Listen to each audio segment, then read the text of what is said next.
नमस्कार दोस्तों, आज मैं आपके लिए लाभ हानि के क्वेश्चन लेकर के आया हूं। वीडियो को पूरा देखिएगा। चलिए स्टार्ट करते हैं। पहला सवाल, एक दुकानदार 1250 रुपये में एक वस्तु खरीद कर लाया और उसे 1340 रुपये में बेच देता है। तो बताइए दुकानदार को कुल कितने रुपए का लाभ, कितने प्रतिशत का लाभ हुआ। देखिएगा, यहाँ पे आपको दोनों चीज बतानी है कि कितने रुपए का लाभ हुआ है, ठीक है, और कितने प्रतिशत का लाभ हुआ। दुकानदार का देखिए कॉस्ट प्राइस क्या था, खरीदा कितने में था, 1250 रुपये में दुकानदार ने खरीदा। और सेल कितने में किया भाई, सेलिंग प्राइस क्या था उसका, उसका सेलिंग प्राइस था 1340 रुपये का। तो देखिएगा 1250 रुपये की चीज को अगर हम 1340 में बेचेंगे तो हमको 90 रुपये का लाभ हो जाएगा। इतना तो हमें पता चल गया कि हमारे रुपए में जो लाभ है वो 90 रुपये का है, ठीक है, 90 रुपये का लाभ है। एक आंसर आ गया। दूसरा आंसर बताना प्रतिशत में। तो चलिए प्रतिशत में इसको कैसे बताते हैं। कॉस्ट प्राइस है हमारा, ठीक है, 1250 रुपया जितने में हमने खरीदा था, और सेलिंग प्राइस है हमारा 1340 रुपया जितने में बेचा था। अब 1250 की चीज को 1340 में बेचेंगे तो हमें फायदा 90 रुपये का होगा, लेकिन 90 रुपये का तो फायदा हम निकाल चुके हैं। अब प्रतिशत में बताना है, तो ध्यान रखना कितने का फायदा हुआ हमें, 90 रुपये का। फायदा हो चाहे नुकसान हमेशा कॉस्ट प्राइस पे निकलता है, और कॉस्ट प्राइस हमारा कितना है, 1250। जो भी फायदा हो चाहे नुकसान हमेशा कॉस्ट प्राइस से उसमें डिवाइड देंगे, और प्रतिशत में बदलने के लिए आप 100 से गुना करेंगे। बस इतना काम आपको करना है और आंसर आ जाएगा। देखो, 0 से एक 0 ये कट जाएगा, 25 से काटूंगा 5 बार में, और 25 से इसको काटूंगा 4 बार में, ठीक है। ये 9 का गुना 4 से करेंगे तो 36 हो जाएगा, बटे में कितना आ जाएगा, 5। चलो कटाओ, 5 सत्ते 35, एक बच गया तो एक में जाएगा नहीं, एक ऊपर ऐसे ही लिखो, बटे में 5, 7.1/5%। तो हमें रुपए में लाभ कितने का होगा, 90 रुपए का, और प्रतिशत में कितना होगा, 7.1/5% का लाभ हो जाएगा। प्रतिशत में हमने दोनों ही आंसर निकाल के आपको बता दिए। समझ में आ गई पूरी बात। अब देखते हैं अगला सवाल। अगला सवाल है, एक दुकानदार 800 रुपये में एक वस्तु खरीद कर लाता है और उसे 600 रुपये में बेच देता है। हानि प्रतिशत बताइए। देखिएगा, दुकानदार का कॉस्ट प्राइस कितना था, कितने में खरीद के लाया, 800 रुपये में, और सेलिंग प्राइस कितना, कितने बेचा उसने, 600 रुपये में। अब आप खुद समझदार हैं कि 800 रुपये की तो आप खरीद के लाए और 600 में बेचोगे, भाई 200 रुपये का नुकसान हो जाएगा कि नहीं। अब रुपए में हो रहा है 200 का नुकसान, लेकिन हमको ये प्रतिशत में बताना है। तो प्रतिशत में बताने के लिए मैंने क्या बताया, लाभ हो चाहे हानि हमेशा कॉस्ट प्राइस से डिवाइड देना है। कॉस्ट प्राइस आपका 800 है, और प्रतिशत में बदलने के लिए क्या करेंगे, आप 100 से गुना कर देंगे, ठीक है। चलो बस हो गया सवाल। अब तो कुछ नहीं है, 2 0 से आपके ये 2 0 कट जाएंगे, और 8 से मैं इसमें डिवाइड दूंगा तो ये हो जाएगा 8 दूनी का 16, 4 बचेगा 40, 8 पंजे 40, यानी कि 25% की हमको हानि होगी। 25% की हानि होगी, यही इस सवाल का बिल्कुल सही जवाब हो जाएगा। सभी को प्रश्न क्लियर हुआ। चलिए अब देखते हैं अगला सवाल। अगला सवाल है, एक दुकानदार एक साइकिल को 1800 रुपये में खरीद कर लाया। दुकानदार उसे कितने रुपए में बेचे जिससे 16% का लाभ हो जाए। यह सवाल बहुत अच्छा है। एक दुकानदार एक साइकिल को 1800 रुपये में खरीद कर लाया है और उसे कितने में बेचना है कि 16% का लाभ हो जाए, ठीक है। चलिए, बहुत अच्छा सवाल है। आप जानते हैं कोई भी चीज हो उसका जो भी मूल्य होता है अपने आप में 100% का होता है, ठीक है। तो यहां पे 100% का मूल्य कितना दिया गया है, 1800 रुपये, ठीक है। 100% का मूल्य 1800 रुपये यहां दिया गया है, और हमें क्या करना है, 16% के लाभ पे बेचना है। तो कोई भी चीज को हम जब लाभ पे बेचेंगे तो जितना लाभ पे बेचेंगे 100 में उतना ही जोड़ के बेचेंगे। अब हमें 16% लाभ पे बेचना है, मतलब 100 में 16 जोड़ के बेचेंगे, 116% लाभ निकालेंगे। क्लियर इतनी बात। चलिए, अब हमें ये प्रश्न आसानी से समझ में आ गया। जब 100% का मान 1800 है, हमें निकालना है 116% का मान।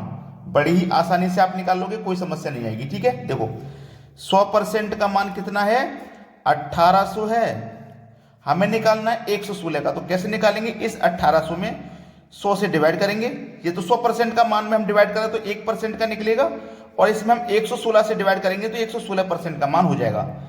100% का मान 1800 है, 1800 में 100 से डिवाइड करेंगे तो 1% का निकलेगा, फिर 1% का 116 से मल्टीप्लाई करेंगे तो 116% का मान हो जाएगा। बात सभी को अच्छे से क्लियर हो गई। अब आसानी से कर लो। देखो, 2 0 से आपके 2 0 ये कट गए।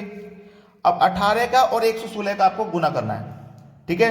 18 का पहले 6 से गुना करेंगे, 18 3 54, 18 चौक 72, 18 पंजे 90, 18 छिक्के 108, 18 छिक्के 108 का 8 आ गया। देखो 108 ऐसे लिखा जाता है, 108 का 8 आ गया तो कैरी का यानी कि हासिल का हमारे पास 10 बचेगा, ठीक है। 18 एकम 18, 18 में जोड़ेंगे 10 तो हो जाएगा 28, 28 का 8 बचेगा, हासिल का 2, 18 एकम 18, 18 में हासिल के 2 जोड़ेंगे तो 20। बस सवाल खत्म हो गया। 2088 है, 16% लाभ होगा 2088, तो हम उसे कितने रुपए में बेचेंगे? 2088 में बेचेंगे। 1800 रुपए की चीज को 2088 में बेचेंगे तो हमको 16% का लाभ हो जाएगा। बस ये हमारा आंसर है, थोड़ा सा समझना है, ज्यादा मुश्किल क्वेश्चन बिल्कुल भी नहीं था। अब देखते हैं अगला सवाल। अगला प्रश्न है, एक वस्तु के क्रय मूल्य और विक्रय मूल्य में 5:7 का अनुपात है, लाभ प्रतिशत बताइए। बहुत अच्छा सवाल।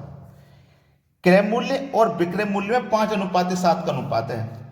क्रय मूल्य यानी कि कॉस्ट प्राइस, विक्रय मूल्य यानी कि सेलिंग प्राइस, ठीक है। इनमें जो अनुपात है वो है 5:7 का, ठीक है। अब हमें क्या करना है, एक वस्तु के क्रय मूल्य और विक्रय मूल्य में 5:7 का अनुपात, इसका लाभ प्रतिशत बताइए। अब इसमें लाभ निकालने के लिए आपको कुछ नहीं करना, देखिएगा कॉस्ट प्राइस 5 रुपया है, सेलिंग प्राइस 7 रुपया है। आप 5 रुपए की चीज को 7 रुपए में बेच रहे तो आपको फायदा कितने का होगा? 2 रुपए का फायदा होगा। फायदा हो चाहे नुकसान, मैंने बताया हमेशा कॉस्ट प्राइस पे होता है। कॉस्ट प्राइस 5 है और प्रतिशत के लिए आप क्या करोगे? 100 से गुना करोगे। 5 से 100 कटेगा 20 बार में, और 2 का गुना 20 से करोगे तो 40। सवाल खत्म हो गया। तो हमें जो लाभ होगा ना वो 40% का हो जाएगा। ये आपके सवाल का बिल्कुल सही जवाब है। अगर आप ऐसा सोचते हैं कि प्रश्न में कोई वैल्यू नहीं दी गई है, केवल अनुपात दिया गया, तो अनुपात से ही आंसर आएगा। बात समझ में आ गई? अब देखते हैं अगला सवाल। अगला प्रश्न है, एक दुकानदार एक वस्तु को एक निश्चित मूल्य पर बेचता है और विक्रय मूल्य के 20% के बराबर लाभ प्राप्त करता है, वास्तविक लाभ बताइए। प्रश्न को थोड़ा समझ लीजिए। मेरा सेलिंग प्राइस मैं मान लेता हूं 100 रुपया है, ठीक है, जिसमें मेरा प्रॉफिट बोला गया है 20 का, 20% का है। मैं 100% में कोई चीज को बेच रहा हूं जिसमें से प्रॉफिट मेरा है 20% का, ठीक है। चलिए, अब जो भी मेरा प्रॉफिट है वो सेलिंग प्राइस में से निकलेगा, तो सेलिंग प्राइस में से माइनस कर दूंगा कॉस्ट प्राइस को, तभी तो मेरा प्रॉफिट निकलेगा। प्रॉफिट है मेरा 20 का, ठीक है। सेलिंग प्राइस हमारा कितना माना है? 100 रुपया, माइनस कॉस्ट प्राइस। अब कॉस्ट प्राइस पता कर लेते हैं, तो कॉस्ट प्राइस ये माइनस का है, इधर आके प्लस का हो जाएगा। ये 100 रहेगा, ये 20 इधर आ जाएगा, माइनस का हो जाएगा, ठीक है। अब हमारा कॉस्ट प्राइस हमें पता लग गया, 100 में से 20 को घटाएंगे तो हमारा कॉस्ट प्राइस 80 रुपया है। जहां तक बात समझ में आ गई। अब हमारा जो फॉर्मूला लाभ प्रतिशत वाला होता है उसको आप लगा दीजिए, ठीक है। लाभ प्रतिशत प्रॉफिट इंटू 100 बटे में कॉस्ट प्राइस, ठीक है। अब देखो प्रॉफिट हमारा कितने का था? प्रॉफिट हमारा 20 का था, तो 20 लिख लो, गुने 100 लिख लो, और कॉस्ट प्राइस निकल के आया है 80, तो बटे में 80 लिख लो। अब 20 से 80 कट जाएगा 4 बार में, 4 से 100 कट जाएगा 25 बार में। सवाल खत्म। जो लाभ होगा ना वो 25% का होगा। ये आपके सवाल का बिल्कुल सही जवाब। अब देखते हैं अगला प्रश्न। अगला प्रश्न है, किसी वस्तु को 1600 रुपए में बेचने पर 20% की हानि होती है, उस वस्तु को कितने में बेचा जाए जिससे 5% का लाभ हो? अच्छा सवाल है। इसके लिए मैं आपको एक फॉर्मूला बताऊंगा। Selling price 1 upon 100 plus minus A, ठीक है, बराबर सेलिंग प्राइस 2, ठीक है, सेलिंग प्राइस 2 बटे में 100 प्लस माइनस बी। ये फॉर्मूला आपको नोट करना पड़ेगा ताकि इस तरीके के सवालों को आप आसानी से कर पाओ, ठीक है। देखो पहला सेलिंग प्राइस क्या है? 1600 रुपये, तो 1600 रुपये लिखेंगे आप, ठीक है, पहला सेलिंग प्राइस बटे में 100 प्लस माइनस ए है ना, तो देखो 100 लिखना है, 100। अब देखो 20% की हानि है, जब हानि रहेगा तो माइनस लेंगे, तभी तो दोनों साइन दिए हैं प्लस और माइनस। जब हानि रहेगा तो माइनस करना है और जब प्रॉफिट रहेगा तो प्लस करना है, ठीक है। अब यहाँ पे हानि है तो हम माइनस कर देंगे 20 का हानि, बराबर दूसरा सेलिंग प्राइस क्या है? नहीं पता। उसने बोला कितने में बेचे, नहीं पता ना, तो हम एक्स ले लेते हैं, नहीं पता तो, जिसमें 5% का लाभ हो। यहाँ पे लाभ के लिए बोला है तो 100 लिखेंगे, और लाभ के लिए बोला है तो 100 में प्लस करेंगे 5, ठीक है। चलिए 1600, 100 में से 20 गया तो 80 बराबर एक्स, 100 में 5 जोड़ा तो 105। बस यही प्रश्न है और इसी को आप हल कर लीजिए, आंसर आ जाएगा। ठीक है, चलिए यहाँ पे चाहूं तो मैं पहले इसको कटा भी सकता हूं या फिर बाद में कटा लेंगे, पहले क्रॉस मल्टीप्लाई सीधा कर लेते हैं। इस तरीके से ये क्रॉस मल्टीप्लाई हो जाएगा। चलिए 105 का मल्टीप्लाई 1600 से कर लेंगे, इधर लिख लेता हूं। 1600 से हो जाएगा मल्टीप्लाई 105 का बराबर 80 का मल्टीप्लाई हो जाएगा x से, 80 गुने x। अब कटा लीजिए, चलिए 1 0 से 1 0 यहां पे ये कट गया। ठीक है, 8 दूनी 16 कट गया और एक ये 0 आ जाएगा। अब ये 20 का गुना कितने से हो जाएगा, 105 से हो जाएगा। तो देखो 0 तो आ जाएगा ये लास्ट में, 2 पंजे 10 का 0 हासिल लगाए, 2 का 0 से करेंगे 0 रहेगा, हासिल का जो 1 था वही आ जाएगा, 2 1 कम 2, यानी कि कितना हुआ, 2100 हुआ। आपका आंसर 2100 आ गया। x का मान कितना आ गया, 2100। बस यही है आपके सवाल का बिल्कुल सही जवाब। समझ में आ गया ना कैसे करना है? तो ये फॉर्मूले को नोट कर लीजिएगा। अब देखते हैं अगला प्रश्न। अगला प्रश्न है, एक वस्तु को 1250 रुपए में बेचने पर 25% की हानि होती है। यदि उस वस्तु को 1500 रुपए में बेचा जाए तो कितने प्रतिशत का लाभ या हानि होगी? अभी मैंने जो फॉर्मूला लिखवाया था ना, सेलिंग प्राइस 1 बटे में 100 प्लस माइनस ए बराबर सेलिंग प्राइस 2 बटे में 100 प्लस माइनस बी लिखवाया था कि नहीं? बस इसको आप याद रखोगे ना तो आसानी से सवाल को कर पाओगे। पहला देखो सेलिंग प्राइस आपका कितना है, 1250, तो आप 1250 लिखिए, बटे में आइए, यहां पे हानि की बात कर रहा है तो 100 में से माइनस कर देंगे, हानि की बात कर रहा है तो देखा सीधे 25% हानि है तो 100 में से सीधा 25 माइनस कर दो, 75 बचेगा बराबर। दूसरा सेलिंग प्राइस 1500 है, 1500 ले लेंगे, बटे में आ जाइए। यहां पे क्या अगर 1500 कितने में बेचा जाए कि कुल लाभ या हानि हो, नहीं पता कितने में बेचा जाए और ना ही ये बोला गया लाभ हो रहा है या हानि, ना तो पता चला लाभ है ना हानि, तो हम क्या करेंगे प्लस माइनस x ले लेंगे, जब पता ही नहीं है लाभ हो रहा है कि हानि हो रहा है। ठीक है, चलिए अब मैं इसको कटाऊंगा। 75 से कटेगा ये 3 बार में और 75 से ये कटेगा, 75 से नहीं 25 से कटेगा 3 बार में, 25 से ये कटेगा 5 बार में और एक ही 0। ठीक है, ये हो गया।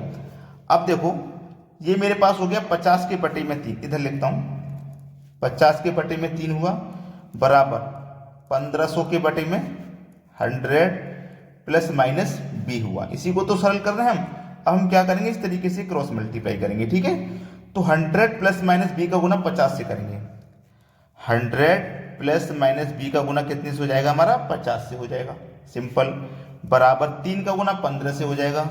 ठीक है ना, 1500 गुने 3, यही तो सवाल है। अब आसानी से इसको सॉल्व करिए। चलिए एक 0 से एक 0 में यहाँ पे कटाऊंगा, ठीक है, और 5 से इसको कटाऊंगा तो ये 30 बार में कट जाएगा। 150 कितनी बार में कट गया, 30 बार में कट गया। ठीक है, अब 30 बार में कट गया तो देखो 30 गुने 3 कितना हो जाएगा, ये 90 हो जाएगा इधर, और इधर क्या बचा 100 प्लस माइनस बी बचा, यही तो बचा 100 plus minus b.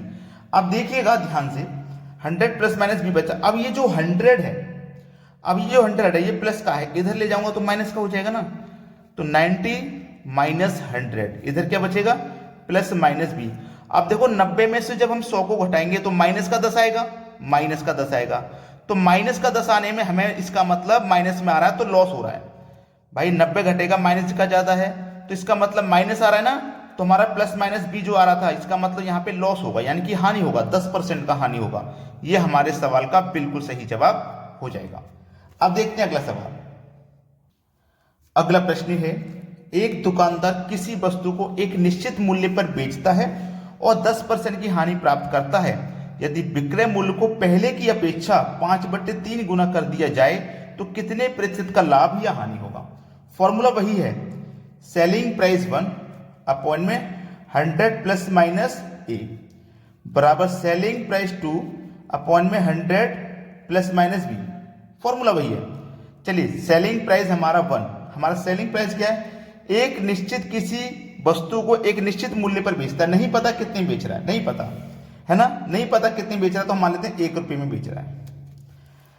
100 plus minus ए, हानि हो रहा है ना, तो 100 में से 10 का हानि 10 माइनस करो तो बटे में 90 आ जाएगा। दूसरी कितने की अपेक्षा 5/3, 5/3, ठीक है।